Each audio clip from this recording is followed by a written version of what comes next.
welcome to Cooking with Jessica. I'm Jessica, Monroe County 4-H educator, and today we are going to be making a Japanese steamed cake, also known as Mushipan.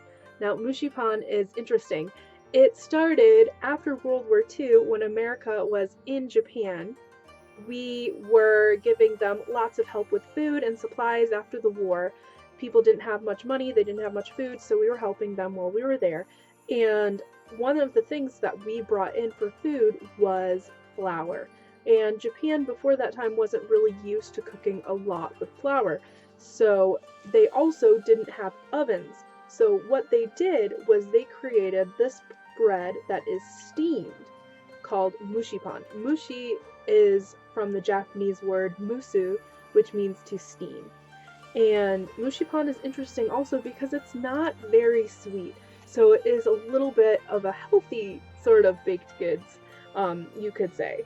Now, one reason why it isn't sweet is because going back to the time right after World War II, they didn't have a lot of sugar. Sugar was kind of hard to come by. It was the same, I think, in America as well. There were a lot of staples that were kind of hard to come by during that time. So instead of sugar, what they did was they cooked sweet potato. And they took chunks of sweet potato and they put it in the bread. So the original recipe actually has sweet potato inside. You can try that one too. So I'm going to show you two different ways to make Mushipan, Japanese steamed cake. We're going to make a very plain version with a little bit of vanilla added into it, and then a chocolate version as well. And you can adjust these recipes as you like. The base recipe I will include in the description, so please check it out. Feel free to change things. I even changed it myself. This one is brown sugar instead of white sugar, and a teaspoon of molasses added to it. So it is almost like a gingerbread sort of taste. And I also made this one, which is a lemon flavored one. An interesting thing I noticed with the lemon is that the regular shape, it's very soft and very smooth and round, but the lemon came out kind of lumpier here, not so smooth. And I think that's from either maybe the citric acid from the lemon, or maybe because I used a lemon extract. So it was very interesting that the texture is very different. Usually Mushipan is very smooth and consistent. But experiment with different flavors and see what works for you. Alright, so let's go to the kitchen. Okay, so we are going to be using these ingredients to make our steamed cake or steamed bread today. And for the vanilla steamed cake, we're going to add an extra teaspoon of vanilla. And for the chocolate one, we're going to add cocoa powder, an extra tablespoon of milk, plus some chocolate chips. So, the first thing you need to do is you're going to turn your pan into a steamer. So get a kitchen towel and then put the lid for your pan. This is a shallow pan. And then just fold it over around the handle. And I'm using a rubber band to secure it. And just make sure that it's going to be nice and secure, that it doesn't come loose while you're cooking. You don't want to have it be a fire hazard. So just check, make sure that it's nice and taut, and there you go. Alright, so we're going to add some water into the pan to get it ready for when we're going to steam our Mushipan. So you're going to put about an inch worth of water in the pan.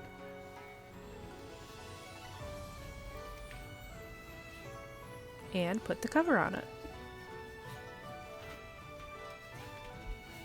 Okay, so let's get started. We need half a cup of flour. So level off that flour and add it into a medium or large mixing bowl. Ta-da!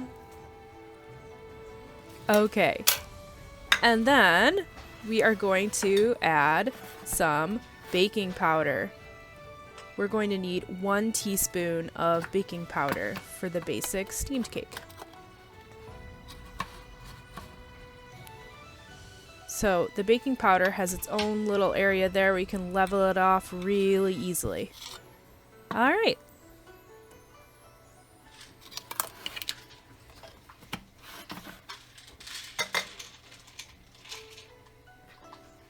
Okay, instead of sifting, we're going to whisk it together. So just whisk it, whisk it, whisk it until it's nice and well mixed. Okay, now let's put 1 egg in a small bowl. And then 2 tablespoons of milk. I'm doing it over a measuring cup just to make sure if it does go over, it's not spilling into the ingredients. And then 1 tablespoon, 2 tablespoons of sugar. And then 1 tablespoon of a neutral oil. I'm using a vegetable oil. And then 1 teaspoon of vanilla. You can also substitute anise or lemon, other kinds of essences instead of vanilla to give you different flavors. And then whisk it all together.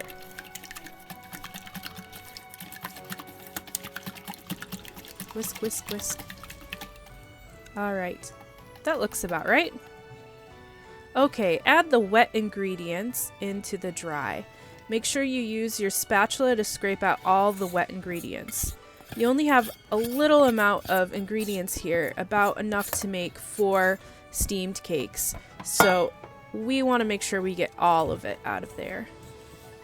And then mix it together.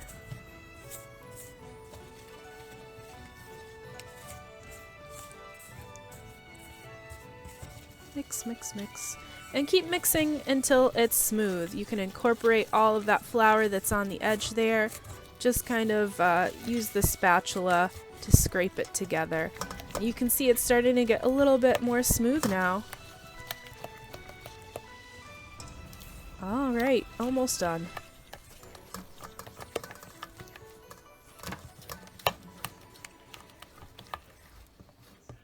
Nice. Okay, now to make the chocolate batter. So we're taking that 1/2 cup of flour and we've added 1.5 tablespoons of unsweetened cocoa powder, and we're mixing it up together with a fork, or a whisk works as well. Now we're doing the wet ingredients, so adding that 1 egg. This time we're going to add 1 extra tablespoon, so 3 tablespoons of milk. This is to make up for the extra dry ingredients that we added with the chocolate. And then add 1 tablespoon, 2 tablespoons of oil, and 1 tablespoon, 2 tablespoons of sugar. Now, we've already mixed all of that together, and now we are adding it to the dry ingredients, just like we did with the first cake. Okay, let's set up our ramekins. So, if you don't have these, then you can use a little mason jar as well. So, we're going to do 3 large ones and 2 small ones, and I'm just putting in some cupcake wrappers. You can use any cupcake wrappers that you like. I like the clovers. Can you guess why? Okay, and if you're using the smaller container, you can fold over that extra space there. I'm gonna do the same with this one. So just kind of smooth it out and then fold over so that I have a nice clear area there. Alright, and now I'm just going to spoon the batter into the cupcake wrappers.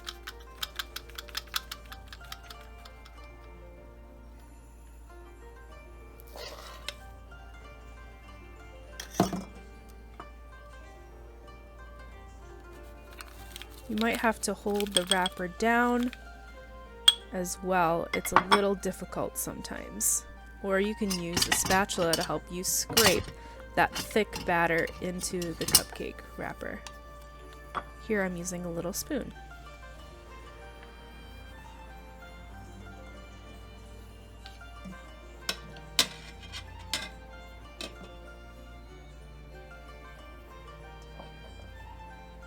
Okay, so now we're going to add the vanilla one in.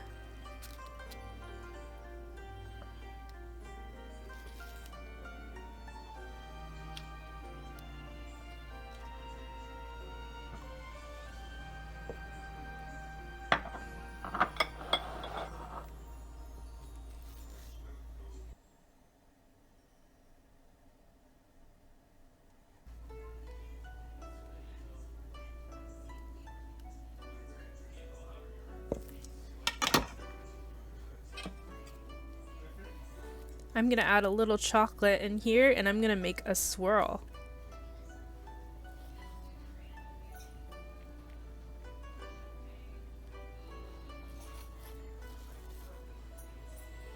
And just going to top off the rest of them.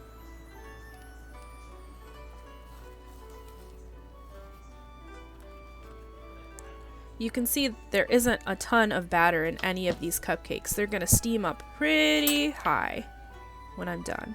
And now I'm just mixing it. You can see it's kind of sticking to the wrapper a bit, but that's okay. Once I mix it a little, I'm just going to straighten that wrapper right out again.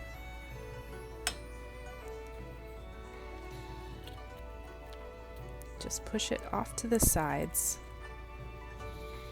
There you go. Alright, you can also add chocolate chips if you'd like.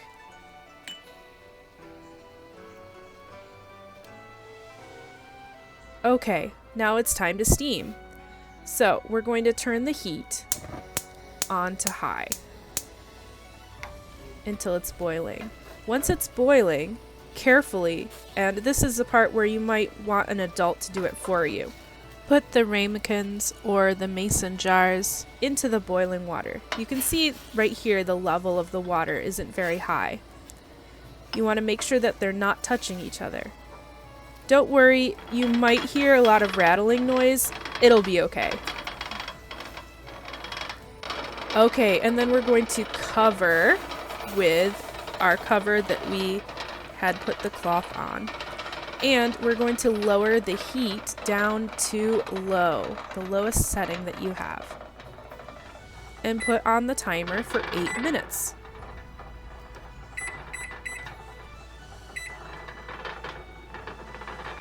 Okay, after 8 minutes, you can check and see.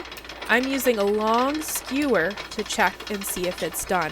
Usually you might use a toothpick to check your cake. I'm using a skewer because I can stay safely far away from that boiling water to check. And when it comes out clean, it's done.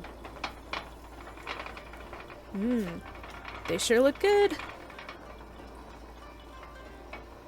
Alright, now we're going to turn the heat off before we take these out. Now, get some help again using an oven mitt. Make sure you take out the ramekins very, very carefully and put them on a cooling rack. Ooh, look at how beautiful they are. You can see all the little bubbles from steaming. So there you go. We made so many different kinds of Mushipan today. Chocolate swirl, chocolate, and vanilla. Thanks for watching.